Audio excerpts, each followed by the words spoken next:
and welcome to this edition of Charm TV's Game Changers. I'm Karen Campbell. On today's show, our guests include Mary Talley, Chief Human Capital Officer for the City of Baltimore. Also, we'll be speaking with Kiara Latson and Justin Hamlet from YouthWorks, the city's Youth Summer Jobs program. Later, we'll chat with Lisa Nitsch, Director of Training and Education for House of Ruth, Maryland. We'll be right back.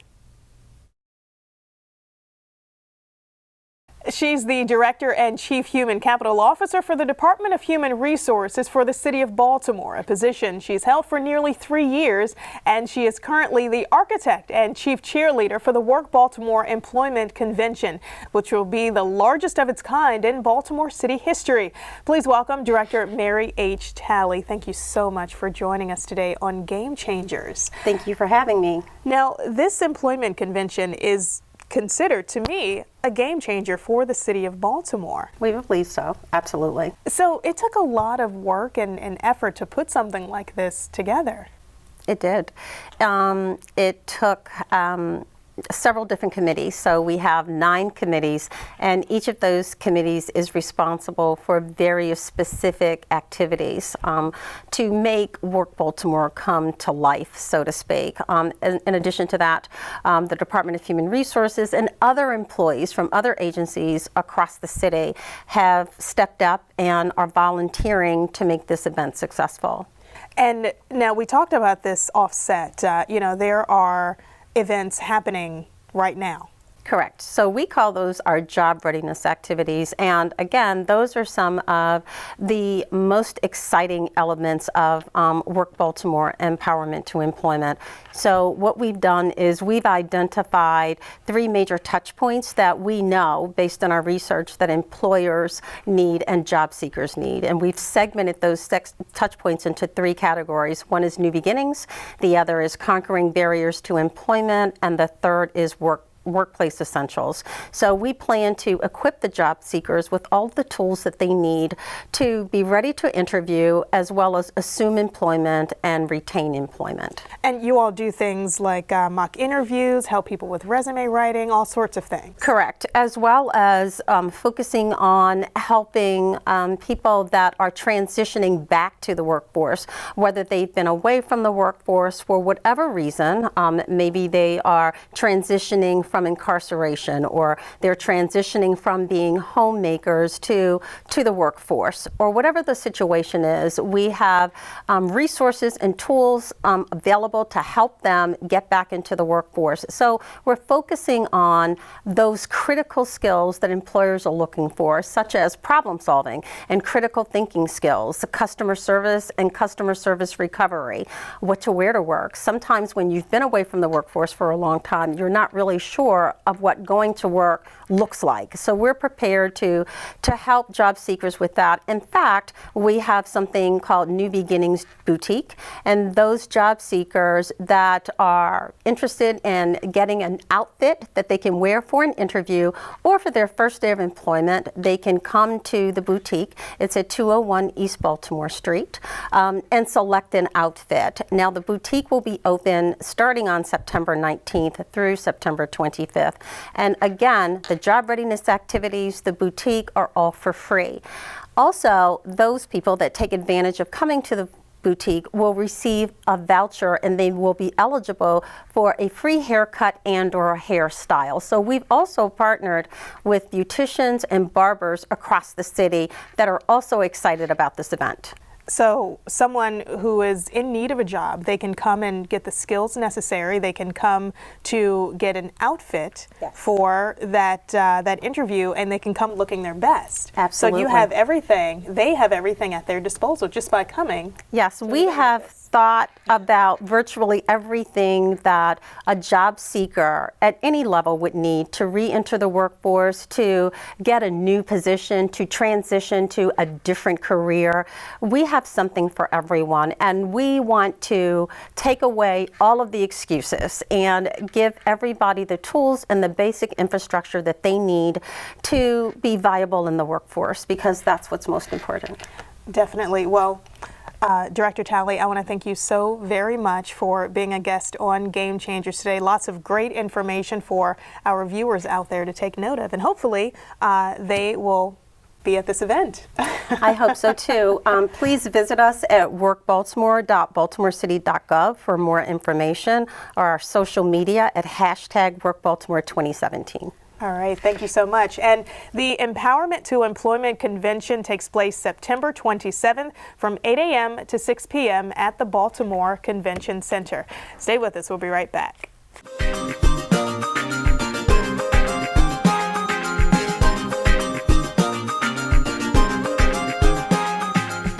YouthWorks is an initiative of the Baltimore City Mayor's Office of Employment Development that connects thousands of young people between the ages of 14 and 21 to summer jobs with private, nonprofit, and city and state government employers throughout Baltimore.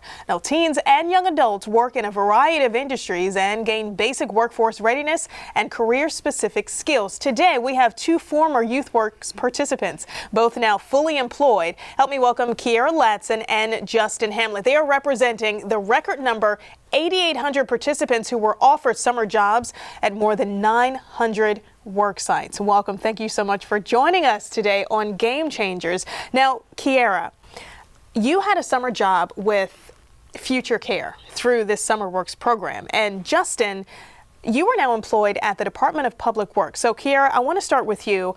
How did you find out about this program?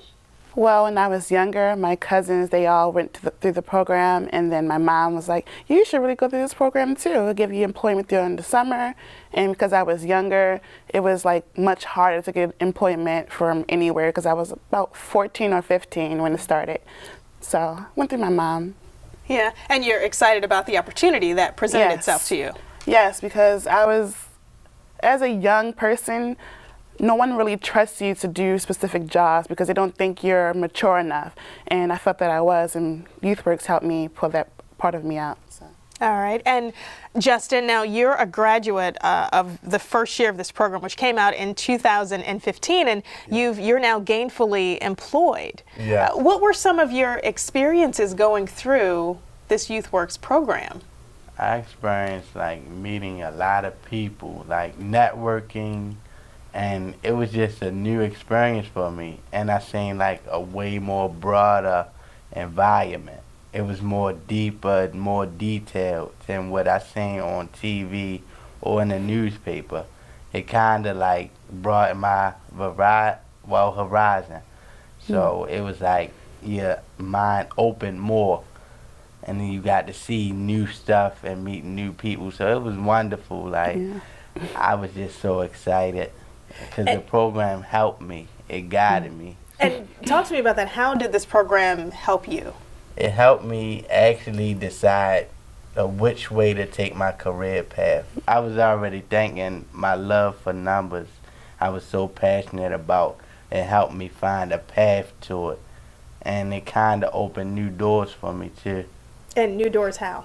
Well, I kind of met the president of Morgan State, and I found out about their financing program. So it kind of opened more, kind of a new experience, but also other options for me, just in case I would like to go for a different certificate, but in the same network. Okay. And Kiera, you worked for Future Care for 2 summers. Yes. So the first year you worked through YouthWorks and you came back through YouthWorks to work there again. So what was it about Future Care that inspired you to come back again? Well, I worked in the medical records department, and once I get older, I want to have my own practice as a physician. So I saw this as an opportunity to gain experience, not only working with people, but working with medical records. It showed me like different things I needed to know once I got older. Like I learned about the HIPAA laws. There's like privacy for patients and stuff like that. So I felt like not like this experience couldn't be any better. So I should just do this again instead of working somewhere else, like at a restaurant or something like that. I can actually gain experience to something that's going to be more beneficial to me in the future. Now, you all talk about the experience that you've gained through YouthWorks, through being connected with these employers, Future Care, Department of Public Works. How can you encourage other young adults to get involved in this program and follow in your footsteps to learn some of the things that you all have learned? Well, at my school, my high school, they would send out an email to all of us and show us that like the opening date to apply for YouthWorks. And I would always tell all my friends, like, you should apply, because that's such a good experience. And it's like, when your community is involved, it's so much better than just having you by yourself, because it feels like you don't have to do everything by yourself and that people around you are there to support you. So I think it was a good idea for my school to be a part of this and actually push the kids to do better than what they wanted to do in the first place. And Justin, what about you? How do you encourage younger adults to get involved in this YouthWorks program? Well, I would say kind of like me, if you're coming out of high school and graduating and you're not sure what to do, YouthWorks will help you. It's very supportive, like Kiara said. It's very supportive, and you have like a strong foundation. So if you're kind of worried or anything like that, they help you kind of specifically figure out what do you really like to do. Because you kind of make that your career. Like, you go to work, enjoy loving what you do. Like, every day you wake up enthusiastic about going to work. So YouthWorks actually helps you kind of get your brain, or in tunnel vision, kind of tune into what you actually like to do in your person. It brings out your personality as a person. So. Yeah, and I can see that enthusiasm, coming through both of you today, just by your experiences. If it wasn't for a program like YouthWorks, I mean, where do you all think that you would be today? Do you think you would have the same opportunity if it wasn't for YouthWorks? No. Okay. No, actually, when they wanted to hire me last summer, I went on their job database, and I didn't really see any jobs that would be available for my age or for me to do. Like, I wouldn't be able to work in medical records. So I think YouthWorks was like a great opportunity for me. All right. Yeah, and for me, I think I would be somewhere trying to still make it through my college courses and still without no work experience. So it's like the work experience really helped me to realize you can go ahead and follow down this pipeline and also probably become management type. Yeah. Well, thank you so very much for joining us today and being a part of Game Changers, Kiara and Justin. I wish you both luck in your future. And for more information on YouthWorks, simply log on to youthworks.oedwork.com. Stay with us. We'll be right back.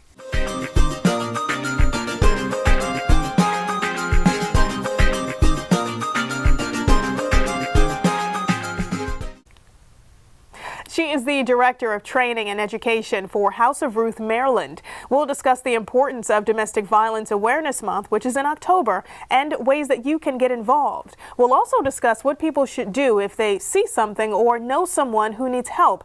Please welcome Director Lisa Nitsch. Lisa, thanks so much for being a part of Game Changers today. So House of Ruth helps women and children escape some violent situations. Yes, we do. Since 1977, we've been offering services to victims and their children, as well as people who are abusive toward their partner. So we try to take a full family perspective. Now, how can people get in touch with you if someone is experiencing a situation, a violent situation with an intimate partner? What is the first step that they should do? The easiest way to get in touch is using our 24-hour hotline, which is 410-889-7884.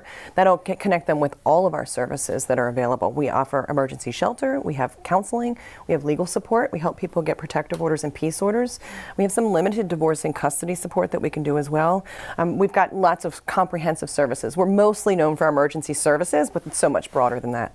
So October, Domestic Violence Awareness Month.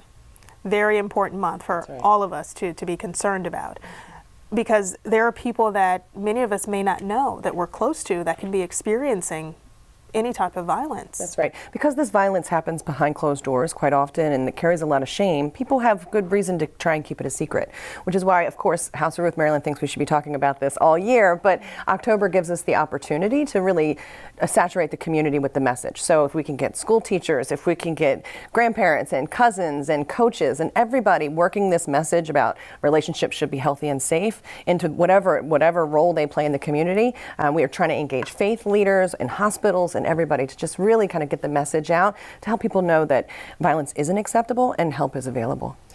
Now, you talk about this message, getting the message out there with, schools and colleges and churches. What is the youngest age that this message should get out to? Yeah, we should start talking about healthy relationships as young as possible. We start in elementary school talking about healthy friendships and what good boundaries look like. And then we kind of move into middle school. We start talking more about when people start dating. The average age children are dating these days is 13. So we want to get that message in there before they're turning 13 to talk about what a healthy relationship looks like. Right. So these types of behaviors are something that are learned. That's right. How can we get away from that? I mean, you talked about the education, teaching them at a young age, but, as people get older and they learn these behaviors, how can we turn back the clock? Yeah, and we've got this vacuum where we don't talk about it at all. And so if we change that in the community, and when we see an incident of violence, we speak up, that's going to prevent the next future case. It's going to let young people know that my community doesn't accept this, and that it's not okay, and sort of changing the narrative. The other thing is really making sure that we're focused on the abusive partner is the one who's responsible for change, not the victim. So often we're telling potential victims how to stay safe, when really we need to be challenging abusers that they need to change their behavior. And there's something that House of Ruth does, right? When you talk about those abusers. That's right. Getting them help. Talk to us about that. Yeah, we have an intervention program. We've been actually working with abusive partners almost as long as we've been working with victims. We started doing that work in 1979, really trying to engage them in a change process that's supportive. Unfortunately, people don't typically volunteer for that program, and sometimes it requires the encouragement of outside systems like probation or Child Protective Services or Department of Social Services. But they can volunteer for the program, and we encourage them to. It's not a punishment. It really is a supportive change environment where we're really kind of introducing new tools. So if somebody knows that they're hurting their partner and knows they're using unhealthy behaviors, they can always engage in that program as well and get some new tools in their toolbox. So that has to be challenging, though, to come forward, to realize in yourself that you need help. That's right. It's not only victims who carry shame. Abusers carry shame as well. I want to talk a little bit about the signs to watch out for if someone is in a bad relationship. What are some of the signs that they can look for? Yeah, what you'll see is abusers consistently isolate their victim from friends and families. They'll say that maybe a family shouldn't be involved in the relationship, or the victim shouldn't hang out with friends that they've known for a long, long time. Isolation is one of the most common factors they're going to see, no matter what's happening in the case. Other things you might see are unexplained injuries, the loss of time at work, or lack of engaging in activities that the victim used to and to enjoy. So if you're seeing those things, that might be a warning sign that this relationship isn't healthy. And changing that conversation. There are people out there who think it's easy for a woman or a man to pick up and walk out the door and never look back. Yeah. But that's not the case. Definitely not the case. It's cyclical violence. And so after a horrible act of abuse, that's when abusive partners tend to be the sweetest and really try to recommit to the relationship and sort of lure that person back in. We know on a national level, it takes a victim 5 to 7 attempts to leave a relationship before they finally leave for good. Unfortunately, when they're at the time of number 5, number 6, number 7, there's lots of friends and family who aren't taking their calls anymore, and they need services like the House of Ruth Maryland. Wow. And these services, how can volunteers and others get involved if they want to become part of House of Ruth and help? Absolutely. They can go to our website. We have lots of great volunteer opportunities. We always have a wish list running for our emergency shelter. There's things we always need. And they can support financially. They can support with their time. Go to our website. You'll get lots of great ideas to get engaged. So as far as donating, that's a big thing with Absolutely. House of Ruth? Okay. Certainly. All right. You can donate goods, or it's not just money. There's lots of ways that you can, we have people do drives with different goods and things that we need. All right. Well, thank you, Lisa Nitsch, Director of Training and Education with House of Ruth, Maryland. Thanks so much for being a part of Game Changers today. And for more information on how you can get involved, you can log on to hruth.org or call 410-889-7884.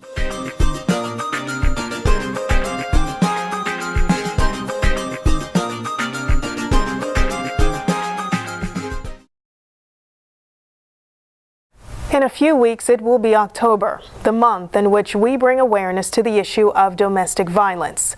We know that these topics are often difficult to talk about, so we wanted to leave you with a video that we hope spurs meaningful conversation on the topic.